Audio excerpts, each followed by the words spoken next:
El Congreso de la República, el despacho congresal del congresista Flavio Cruz Mamani, presentan En Contacto con Flavio Cruz, un espacio de socialización de nuestra labor parlamentaria. En Contacto con Flavio Cruz, ya está con ustedes. ¿Qué tal, amigos de En Contacto con Flavio Cruz? Como siempre, los sábados estamos con ustedes para compartirles una jornada informativa sobre la tarea parlamentaria que estamos cumpliendo aquí en el Congreso de la República. El saludo, como siempre, también de René Choque Alave. Saludos, doctor Flavio. Igualmente hacer extensivo este saludo a quienes ya están conectados en este horario. Hoy estamos sábado 8 de octubre. Hoy precisamente se conmemora esta fecha importante que justamente está dedicado a nuestro héroe nacional Miguel Grau Seminario, la batalla de Angamos. Es el programa número 43. Le invitamos cordialmente para que justamente podamos compartir junto con ustedes.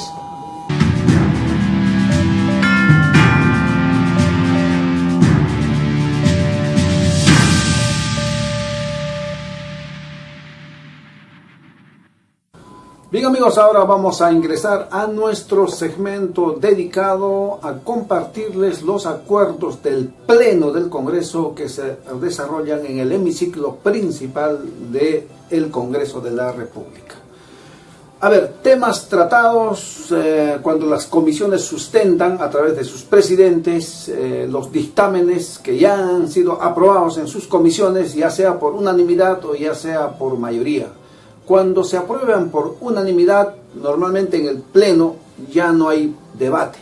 Pueden participar uno de cada bancada para opinar a favor o en contra. Cuando los dictámenes vienen aprobados por mayoría, necesariamente en el Pleno ese dictamen tiene que ser debatido, ¿no? Así que ahí viene el debate y luego los presidentes buscan que se genere convicción y buscan obviamente todos que su ley se apruebe. Pueden ser rechazados también. De la Comisión de Trabajo, que propone la nueva ley del trabajador porteador que presta servicios en el transporte de carga. Son los amigos que a los turistas les cargan sus mochilas, sus equipajes, y por fin tienen una modificatoria y una ley que ahora les va a favorecer en mejores condiciones de trabajo. De la Comisión de Constitución, ley que ha modificado la ley 28094, ley de organizaciones políticas para consolidar el financiamiento transparente de la actividad partidaria. Un partido como persona jurídica quiere abrir una cuenta en un banco comercial conocidos, no vamos a decir nombres, y lo más que hacen es ponerte trabas. Entonces nos pareció bien esta ley.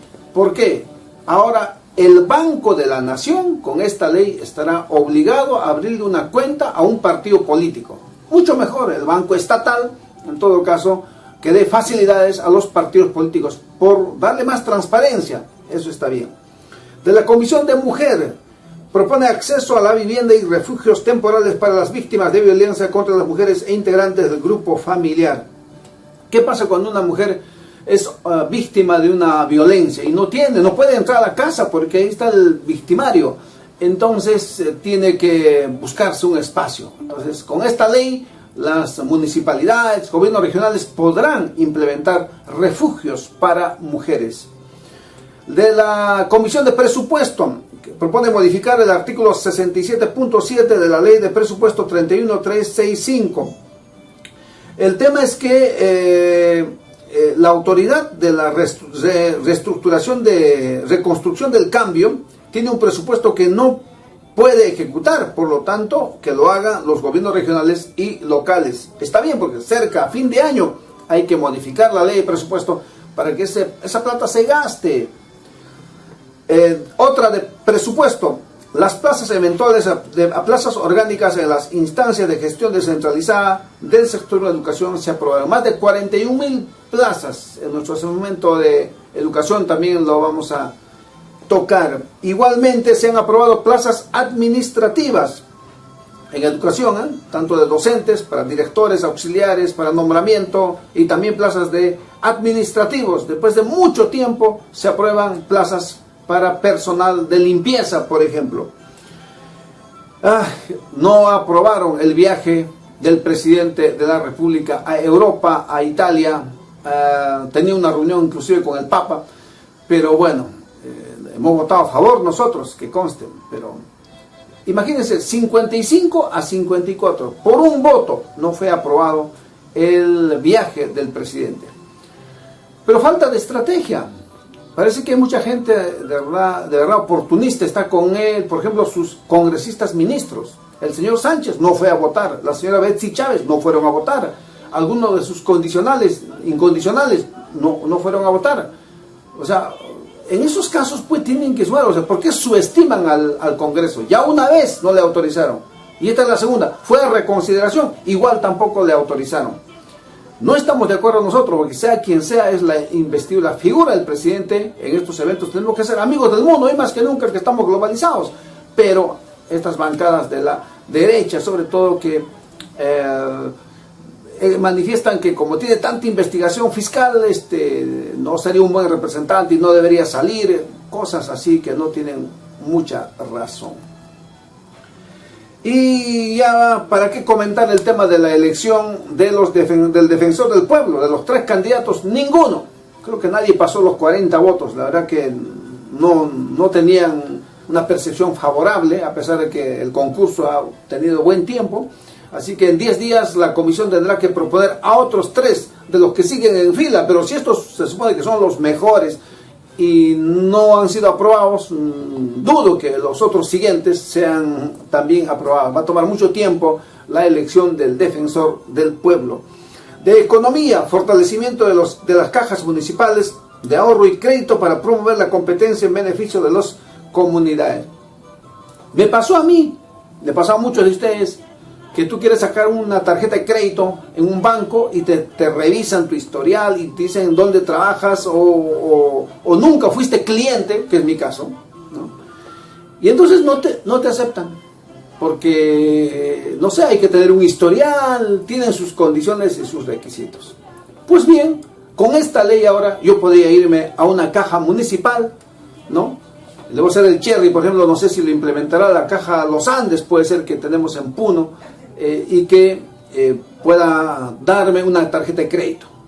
No lo podían hacer las cajas municipales. Ahora con esto van a poder generar su caja municipal. Ojo, hay que promover la caja municipal Puno, ¿ya? Y muchos que están en Puno se oponen, y tampoco, ojalá el siguiente gobierno pueda impulsar la creación de caja municipal de Puno.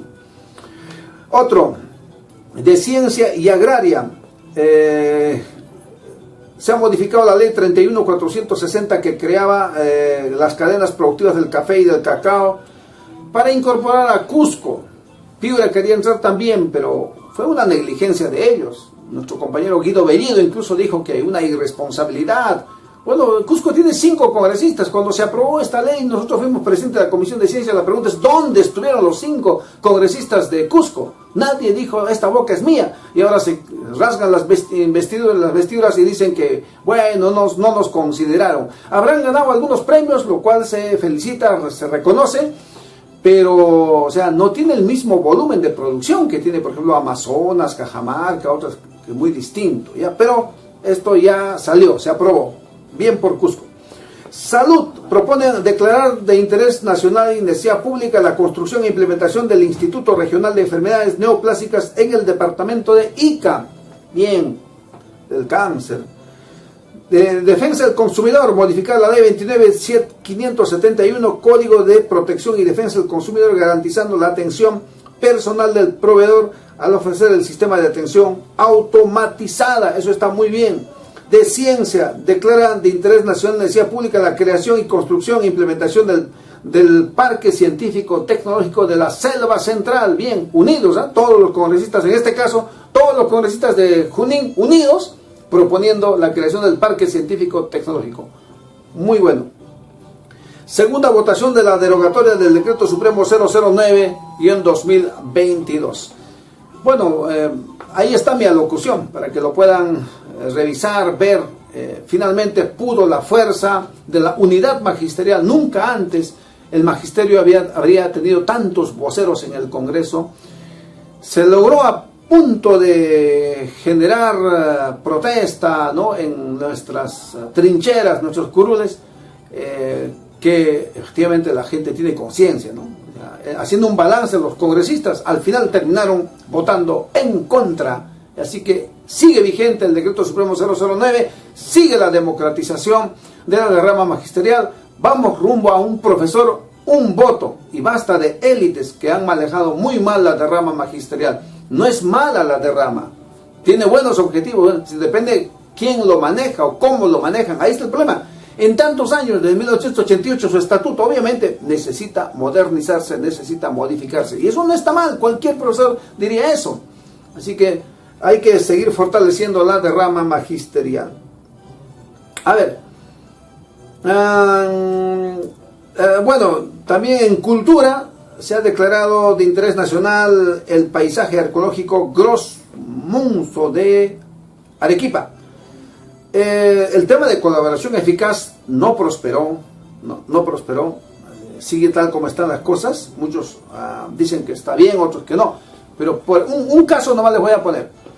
La colaboración eficaz tiene este defecto, por ejemplo, tú cuando quieres ser colaborador eficaz no puedes ir con tu abogado a declarar, y entonces el fiscal frente a él solito te puede inducir a decir cosas, levanta actas, pruebas, y con eso va a acusar a otras personas. En muchos casos le malogras la vida y luego al final te dicen que te absuelven, o el mismo colaborador dice que lo habían presionado o se retracta. Entonces está mal este sistema. Entonces la idea es que, por ejemplo, tengas acompañado de su abogado, pueda declarar en honor a la verdad de un hecho concreto que haya constituido la comisión de delitos. Finalmente, algo bueno. Yo quería proponerlo así, pero acá te ganan a veces la iniciativa, el trabajo es intenso, pero a veces no puedes cubrir todo. Los que litigamos, los que hacemos tarea de defensa como abogados en su momento, los recursos de reconsideración y apelación, el de revisión ya no existe, hace buen tiempo se derogó. Su plazo es muy extenso, 30 días, y son hábiles, ¿no? Y entonces ahora esta ley aprueba reducir a 15 días nada más el plazo de resolución, digamos en este caso, de un recurso de reconsideración. Bueno, con eso se terminó el pleno del Congreso el pasado jueves, aquí en la capital. Y al país este mensaje para que, no como en la ocasión anterior, que quizá de manera emotiva me desempeñé porque había una suerte de indignación aquí por lo que de contrabando, así de manera salvaje se estuvo poniendo este proyecto y ya pasó lo que pasó. Aquí demostramos no solamente el estatuto, sino también aquí está el reglamento de operaciones del programa de previsión, donde perversamente se manipula y cómo se administra la derrama magisterial. De eso el Magisterio Nacional está harto. Sin embargo, no es la primera vez que el Ministerio de Educación ha intentado modificar, digamos, el estatuto. Cuando se tuvo esta experiencia de la prepublicación del estatuto, interpusieron la demanda ante el Tribunal Constitucional. Y aquí está. Y el tribunal responde en el expediente 9231 del 2005 que no es cierto que el Ministerio de Educación no esté facultado para modificar el estatuto, pues el artículo 3 del Decreto Supremo 021 así lo establece. El Tribunal Constitucional estima que la demanda de autos no puede ser amparada, puesto que el propio artículo 3 del Decreto Supremo 021, que aprueba el estatuto, faculta al Ministerio de Educación para que apruebe las modificaciones. Está clarísimo. Ya el tribunal ha sentado postura. Y luego ustedes en el dictamen, ¿qué cosa ponen? Hasta ver sus intermedios, señor presidente, con las disculpas. Citan al decreto ley 20064.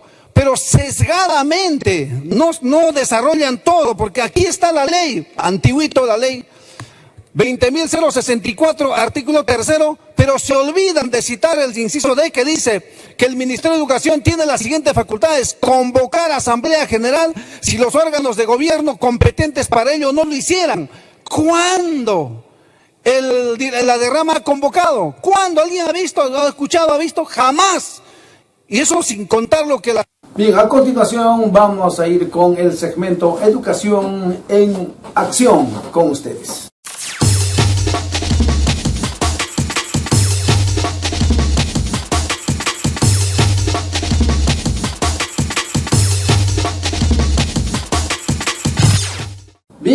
enseguida vamos con el anunciado segmento y esperado también por el gran sector de educación, educación en acción. Esta vez, a diferencia de las semanas anteriores, René, hay bastantes temas que tratar. Sí, en efecto, hay un cúmulo de casos que vamos a ver a nivel normativo que precisamente se han dado, ¿no? En una reunión que hemos tenido con el ministro de Educación le hemos reclamado, tú sobre todo, René, has sido incisivo en ese tema. No había transferencia desde noviembre del año pasado para pagar estos abonos de STS y otros derechos que ya tienen en su resolución los trabajadores. Finalmente, el jueves 6 de octubre salió, Decreto Supremo 232, haciendo una transferencia para pagar compensación por tiempo de servicios. Sí. Con esto ya podrán, por fin les abonarán, ¿no? Sí, es una muy buena noticia, porque como decías, esto también desde el despacho con su persona se ha insistido bastante al ministro de Educación, con ese dato, con ese antecedente, que la última transferencia se hizo a finales del mes de noviembre del año 2021. Entonces, alistarse los docentes porque deben verificar si es que están considerados lo que es el pago. Concretamente vamos a detallar la compensación por tiempo de servicios de los que ya han cesado, asimismo por los que han cumplido 25 o 30 años, la asignación por tiempo de servicios, y el tema de vacaciones justamente que corresponde. En este caso está para los de la ley de la reforma nombrados en los auxiliares de educación. Entonces, esto solamente hay que esperar porque ya esto es una transferencia a los gobiernos regionales y las UGELs, que son unidades ejecutoras, tienen que ejecutar justamente con los respectivos abonos. Muy bien, buena noticia, como decías tú. Estamos en pleno proceso de implementación de la resolución viceministerial 118-2022 que trata sobre el concurso público de acceso a cargos directivos y de especialistas en educación en las UGELs en el marco de la ley de la carrera pública magisterial. La gente entiende más por casos o casuísticas, ¿no? ¿Qué situaciones podemos identificar hasta el momento en este proceso, René? Bueno, en todo caso sí, es la mejor forma, digamos, de una forma didáctica que podríamos explicar.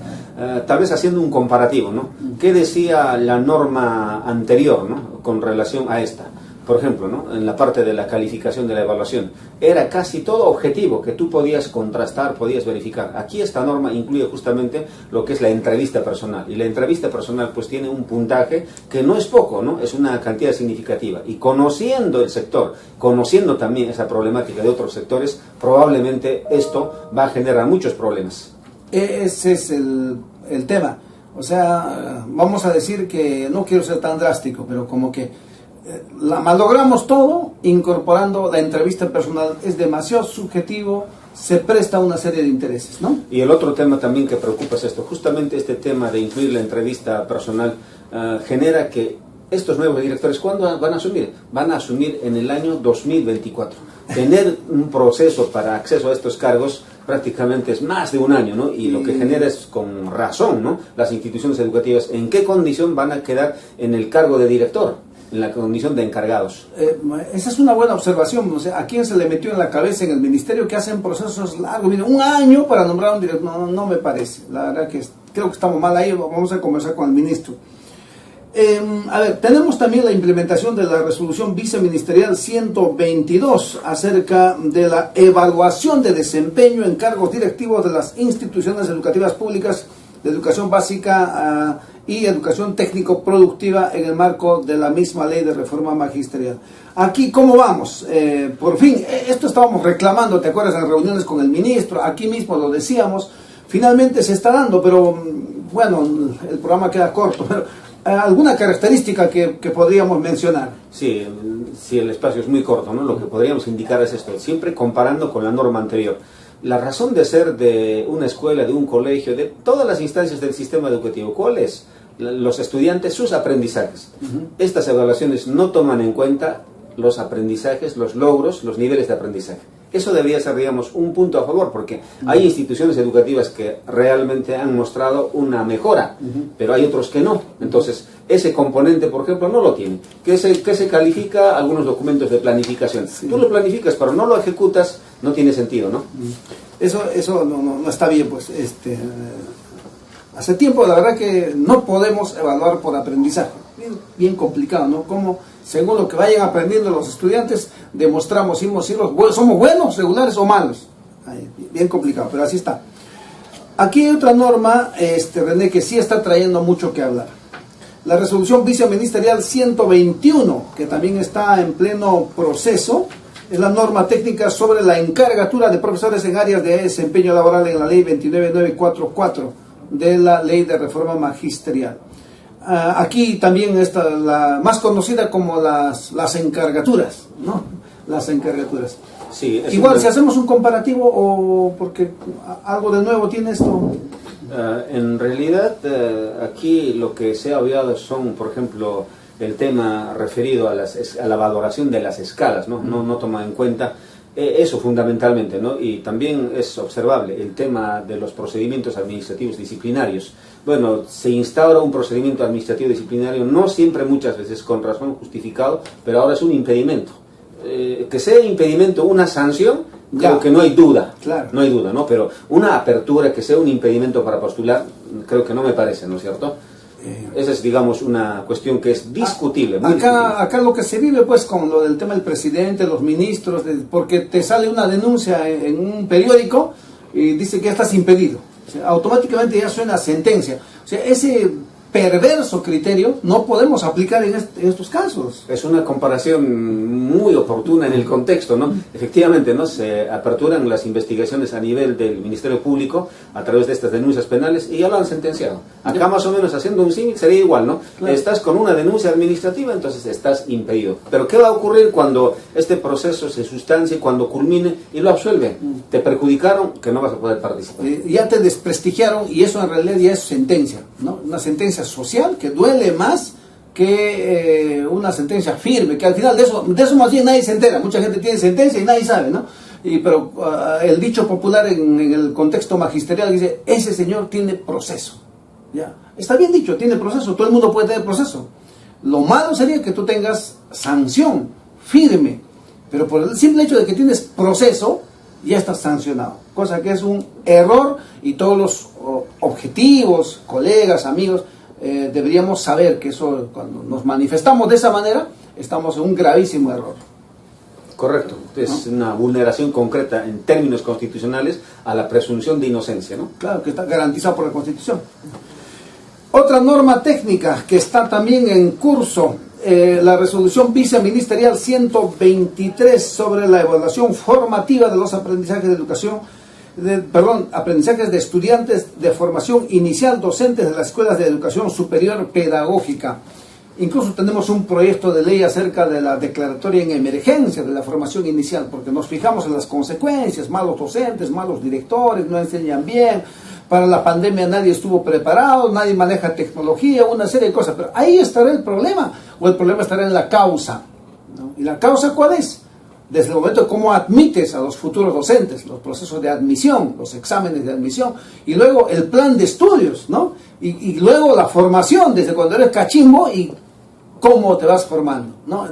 ¿Qué opinas sobre esto, René? Sí, creo que nuestro proyecto de ley justamente hasta el momento no ha merecido, pero sí a nivel ya del Ejecutivo, de alguna forma quieren evaluar cómo está la formación inicial. Y eso es muy bueno, porque tú lo enfatizas con mucha contundencia, de que si queremos resultados buenos, entonces tenemos que tener buenos profesores. Y los buenos profesores, ¿dónde se preparan? Justamente en esas instituciones. Otro más que quería agregar, esto es a nivel de institutos. Justamente en la sesión de la Comisión de Educación de esta semana, estuvo presente un ex miembro del Consejo Nacional de Educación, donde justamente señaló de la cantidad de docentes que existen a nivel nacional, el 50% aproximadamente provienen de institutos superiores pedagógicos y otro 50% de las facultades de educación. ¿Dónde está el pronunciamiento, en este caso del ente que justamente verifica el funcionamiento de las facultades de educación, donde también se forman docentes? Entonces, así como estamos avanzando, no vamos a lograr mejores resultados. Sí, así que nuestra preocupación porque podamos poner en la agenda nacional, ¿no? Y lo está haciendo el Minedu, sobre formar muy buenos docentes, y eso depende del proceso. No se hacen milagros los buenos profesores, todos son un objeto de milagro. Este tema sobre las AFPs, ¿no? La demanda, en este caso expediente 020 del 2021, ha sido declarado infundada, ¿no? ¿Me corregís? Correcto. Sí, infundada. Han demandado este tema de las decisiones que ha venido tomando el el Congreso de la República, pero digamos que en todo caso el Congreso actuó en el marco jurídico, en el marco constitucional. ¿De acuerdo? Sí. Acá tienes el Pleno. Sí, correcto. Y algunas cosas que destacar, ¿no? Esta demanda, ¿por quién ha sido interpuesto? ¿No? Ha sido interpuesto por el Colegio de Abogados del Callao. Y todos podemos presumir como motivación de quiénes, de los que justamente manejan las administradoras de fondos de pensiones. En todo caso, aquí podemos señalar, porque había estas dudas, ¿no?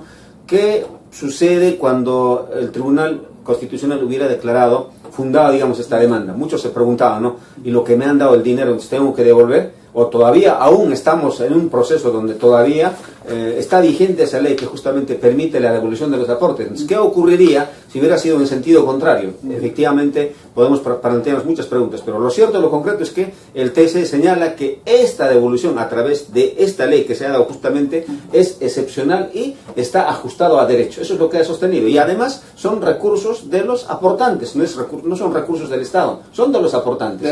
Y con este agregado, porque los que defienden señalan, ¿no?, que vamos a dejar sin pensión. Las pensiones que se otorgan en el sistema privado de pensiones oscilan entre 100, 150, 200. Tampoco estamos queriendo decir de que vamos a afectar cuando al final este propio sistema otorga esas pensiones exiguas. Y algo que es importante aquí, está exhortando al Congreso de la República, así como al Ejecutivo, para que legislen una reforma integral del sistema previsional. Me ganaste. Eso quería agregar eso, sí. Está exhortando eso. Entonces, con eso, el Congreso puede hacer las reformas del caso, ¿no? Sobre materia pensionaria. No más AFPs diríamos, pero vamos a ver, tampoco es así de radical. Hay que ver qué opción, qué alternativa tenemos. El Congreso tiene trabajo.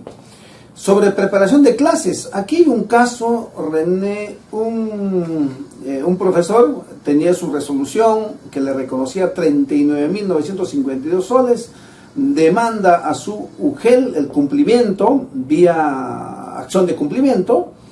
La Procuraduría le contesta que eso no se puede cumplir porque está sujeto a la aprobación presupuestaria y bueno, finalmente le declaran improcedente. A ver, ¿cómo lo interpretamos? O sea, no le dan la razón, pero ¿está sujeto al presupuesto realmente? ¿O cómo va a ser este tema de los reconocimientos, sobre todo en mérito a esta ley que dice que ya pues se reconocen sin necesidad de sentencia judicial? Yo puedo reclamar que me la paguen, ¿no?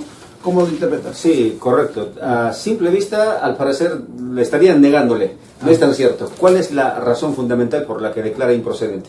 Escuchábamos y justamente estuvimos atentos en tu intervención en la Comisión de Justicia, donde estuvo justamente esta semana la presidenta del Poder Judicial. ¿Qué dijo? Que a la fecha existen 3 millones aproximadamente de carga procesal. Expedientes. Es increíble realmente. Y una parte de eso justamente es el tema de preparación de clases. No solo el tema de preparación de clases, lo que es esta que se llama continua, el tema de la bonificación por haber aportado al FONAVE el 10%, varios casos que hay precedentes judiciales donde no deberían ir al Poder Judicial y sobre eso hay propuestas legislativas. Pero voy a este tema. Justamente este fallo lo dice improcedente porque al final, en la parte donde sustenta, dice, no tienes necesidad de ir al Poder Judicial, porque ya lo tienes justamente, esta ley que ya estableció en esos términos, lo invoca, ¿no? Lo invoca justamente la ley que el Congreso de la República emitió, ¿no?, el pasado 16 de junio exactamente del año 2022. Entonces, esa es la razón, exactamente la ley 31.495. Esta ley, ¿qué cosa dice? No tienes necesidad de ir a la vía judicial para que te reconozcan tu derecho. Por ese mismo argumento justamente el TSE dice, no tienes necesidad de judicializar, que te paguen sin ir a la vía judicial, ¿no? Entonces es importante. Y además otra cosa más aquí, lo que señala, ¿no? Se calcula sobre la remuneración total, ¿no? Ratifica el TSE. Pero ¿qué ocurre con el Ministerio de Economía y Finanzas? Siguen observando, diciendo de que has calculado mal, que este rubro no debería entrar. Realmente a ese paso el Poder Judicial va a seguir teniendo carga, ¿no? Ahí yo quería agregarle que, en todo caso, lo que falta acá es la reglamentación que debe hacerlo el Ejecutivo, la ley que has dicho. Exactamente, la ley se ha dado en el mes de junio de este año y han pasado prácticamente julio, 60 agosto, días. septiembre, 60 días, vamos por 90 y no hay reglamento. Entonces ¿no? creo que eso va a ser una de las respuestas que tiene que dar el ministro justamente en la próxima presentación ante la Comisión de Justicia. Sí, el martes va a estar el ministro de Educación en la Comisión de Educación. Entonces los congresistas tenemos que plantear una serie de temas. Ya lo hemos hecho nosotros y podrán ustedes ver nuestra participación como de todos los miembros de aquella comisión. Quiero terminar, no sé, tienes algunos temas más, René, respecto a que el pasado jueves en el Pleno se aprobó este proyecto de ley que propuso el Ejecutivo sobre la aprobación de más de 41.000 plazas de auxiliar de educación, docentes, directivos, especialistas, que en el marco de la ley de reforma magisterial. Yo en mi alocución reclamé también las plazas para los administrativos, pero como alguien me preguntaba, en esta ley no están comprendidos plazas de ampliación de 276, digamos. Y alguien me pidió en el Pleno, ¿por qué no lo pides en este momento? Es que no tenemos iniciativa de gasto, eso no, técnicamente no me lo iban a aceptar de ninguna manera, solamente es de docentes, pero ya está aprobado ya. Sí, correcto, porque la intervención, estábamos al tanto, era para, digamos, hacer una llamada de atención, porque si no se reclama, creo que el Poder Ejecutivo a través del Ministerio de Educación no va a poder plantear una propuesta similar, porque como muy bien lo decías, en el caso fundamentalmente de personal de servicio en las instituciones educativas, efectivamente hay tal vez una vulneración de sus derechos, porque por la situación de implementación que tienen estas instituciones educativas con las tecnologías, con todos los materiales, realmente requieren personal para que pueda garantizar justamente la cautela de estos bienes. Entonces, estaba en esos términos la intervención, creo que se han preocupado, eso ha generado, y ahora lo que va a corresponder es que va a haber las plazas orgánicas. ¿Para qué? Para nombramiento, para reasignación, para permutas, etcétera, etcétera. Entonces son plazas de auxiliares de educación, son plazas directivas, son plazas de docentes, ¿no? Y eso es muy bueno. Como ya son orgánicas, entonces ya podrá moverse gente ahí, por ejemplo, como en calidad de reasignados, ¿no? Lo que no podían porque era eventual, ¿no? Eso es para poner un ejemplo nada más. Nos hemos reunido esta semana con los amigos del sindicato de los docentes de la educación superior de formación artística, las ESFAS, que es otra problemática también. Está en camino el tema de la deliberación del debate de la ley de las ESFAS, les hace falta realmente. Así que, bueno, a la próxima semana también hay evento de los CEDPROS en Ayaviri, su evento deportivo, cultural, coloquio que le llaman, va a estar seguramente muy bonito como de costumbre. Cerramos este segmento con algún otro tema, René. Sí, creo que ha generado una cierta preocupación en los directores justamente a raíz de todo lo expresado en la sesión justamente de la Comisión de Educación de esta semana. El tema referido justamente a lo que hubo una alusión indicando de que a la fecha actualmente habría directores designados que tienen primera escala y segunda escala. Todo el mundo se sorprendió. El ministerio no tuvo la forma de cómo explicarlo y hasta han solicitado informe, ¿no? Porque cómo era posible que existan directores con primera y segunda escala. Eso no podía justificarse porque la ley de la reforma exactamente establece como requisito tener la tercera o a partir de la tercera escala, ¿no? Entonces suena pues como que es algo irregular que alguien esté, pero se olvidan de que precisamente la ley de la reforma que se ha dictado el pasado 25 de noviembre del año 2012, ya prácticamente hace 10 años, en una de sus disposiciones transitorias finales, permitió de manera excepcional, y tú lo tenías justamente esa disposición, lo sabías muy bien, sino que el tema era de que tenías una duplicidad, no una triplicidad, vamos a decir, de funciones justamente en ese momento que se estaba tocando, ¿no? Entonces creo que eso lo tienes muy bien marcado. Sí. Lo que pasa es que acá a veces yo puedo estar aquí, pero se presentan 2, 3 cosas, y así que el asesor tuvo que atender a la sesión mientras yo estaba peleando en el MINAM. Es otro tema que les voy a comentar en otro espacio, relacionado a la firma de convenios sobre la masificación del gas para la región Puno. A ver, un incidente que no lo saben muchos, pero ya se firmó el convenio. Y entonces no hemos podido participar en la Comisión de Educación activamente, y alguien puede decir que estamos abandonando. O sea, cada cosa es bien complicada. Los están acusando a los directores que están bien en sus plazas, de alguna manera maltratados porque los han llevado a plazas que quizá no les corresponden. Y ellos, una directora de Puno me responde de esta manera. Ya, mira, doctor, buenos días. Estoy pensando que los directivos no debemos actuar para quedarnos en el cargo. O sea, no es eso lo que quieran quedar. Solo deberíamos pedir que nos permitan postular a las encargaturas. Todos somos iguales, doctor, pero por desesperación están diciendo que si asumen otros que no somos nosotros, no estaría bien. eso también no es correcto, creo, dice. No hay una propuesta alturada. Yo por mi parte me iré donde me mandaron, doctor. Hay arbitrariedades, sí, pero no por eso tenemos que pretender quedarnos. ¿Qué te parece? Totalmente razonable, alturado este comentario. Dice más cosas, pero lo que acabamos de poner paño, ¿no? Yo creo que deberían darles libertad, oportunidad de que todos postularan, y el que aprueba, el que no se quedará y se irá a la plaza donde la han enviado. Entonces, para terminar en todo caso, dos precisiones. Actualmente 6 directores con primera y segunda escala que están ejerciendo el cargo. ¿En mérito a qué? En mérito justamente a esa excepción que se dio en el año 2012, claro, para que concursen, pero con un requisito de haber sido director encargado, eso, ¿no? Y lo que tú decías, simplemente acá debería de primar la observancia del principio de meritocracia, no poner obstáculos, no poner vallas, barreras, que participen todos, los que son actualmente directivos, que están culminando su periodo, los que ya están terminando, los docentes que tienen las condiciones para poder postular, o sea, que sea un concurso abierto, eso sería lo mejor. Claro, pero que alguien sea indispensable, eso en ninguna parte también. Bueno, terminamos con esto, el segmento Educación en Acción. Usted está viendo En Contacto con Flavio Cruz. Como de costumbre, presentamos también nuestro segmento Actualidad Normativa con René Choque Alave. En Contacto con Flavio Cruz presenta Actualidad Normativa. Ingresamos a su espacio Actualidad Normativa, segmento que semanalmente hace un repaso de todas las normas publicadas en el diario oficial El Peruano. Vamos a iniciar justamente con esta ley 31.583.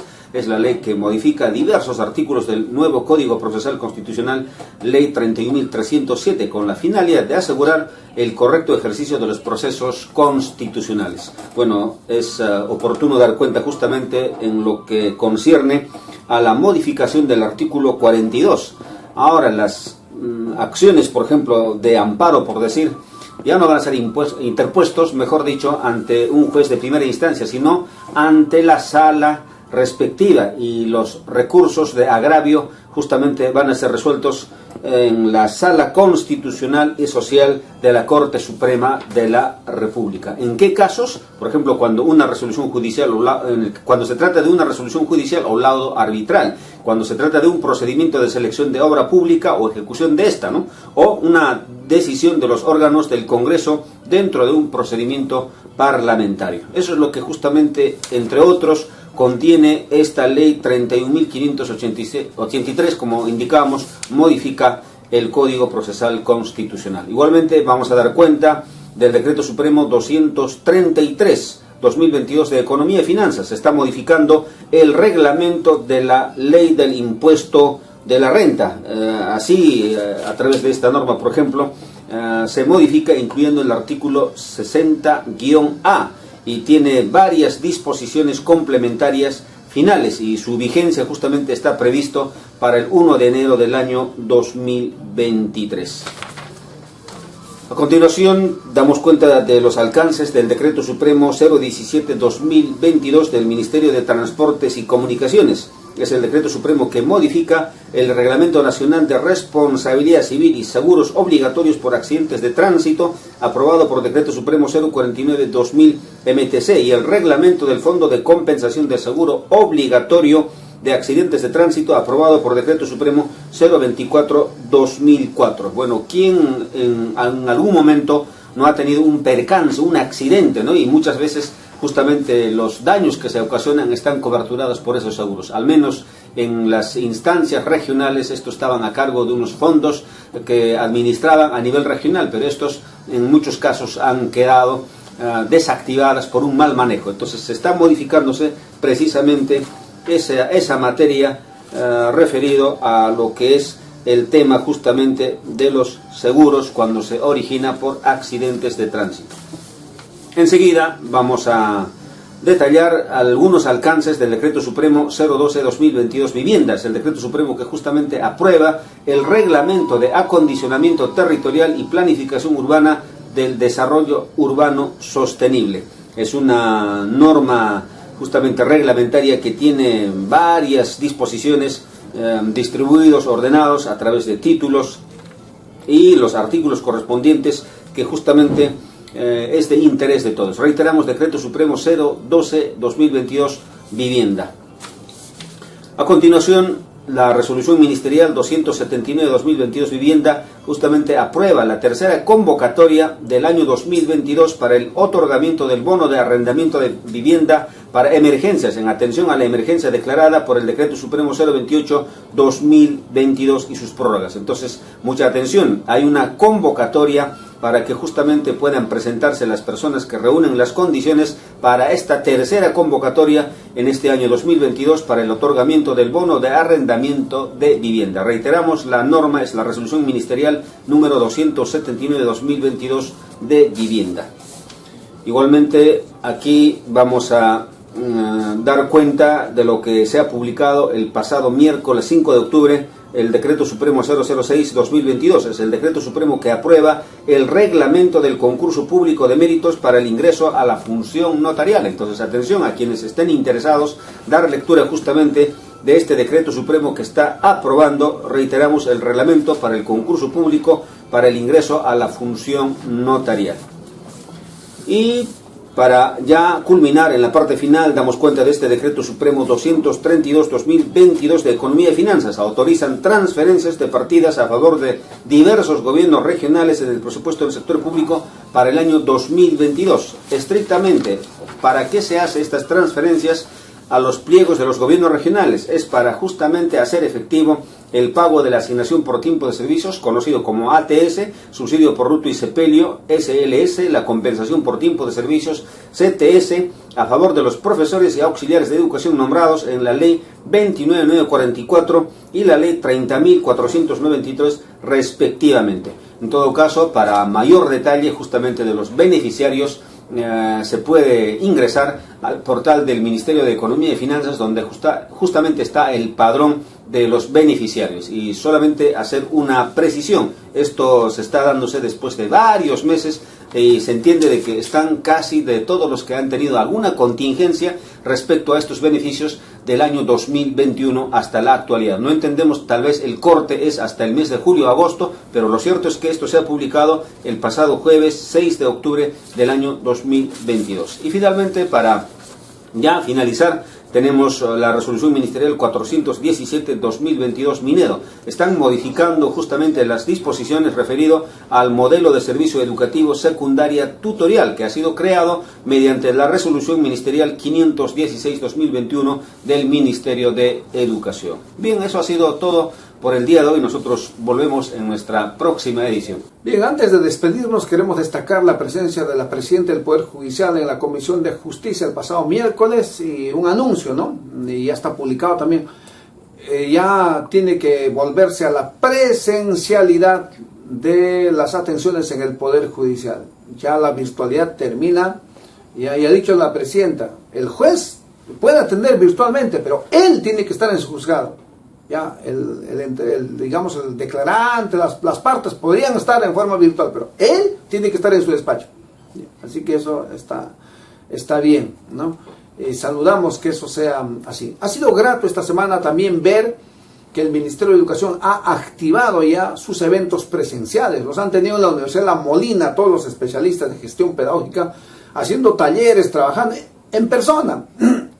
Queda demostrado que como actividad complementaria el uso de la internet, los Zooms, los Meets, está bien, pero lo presencial es lo más fidedigno, lo más potente, lo más serio, lo más objetivo, ¿no? O sea, pedagógicamente hablando es muy potente estar frente a frente, dialogar, debatir, aportar, construir, como hicieron en sus talleres. Saludos a todos los amigos con quienes nos hemos encontrado esta semana y como especialistas de UGELS han venido a la capital a seguir capacitándose, y vayan con mucha fuerza y seguir trabajando. Nos despedimos hasta la próxima semana en nuestra edición aquí en Contacto con Flavio Cruz.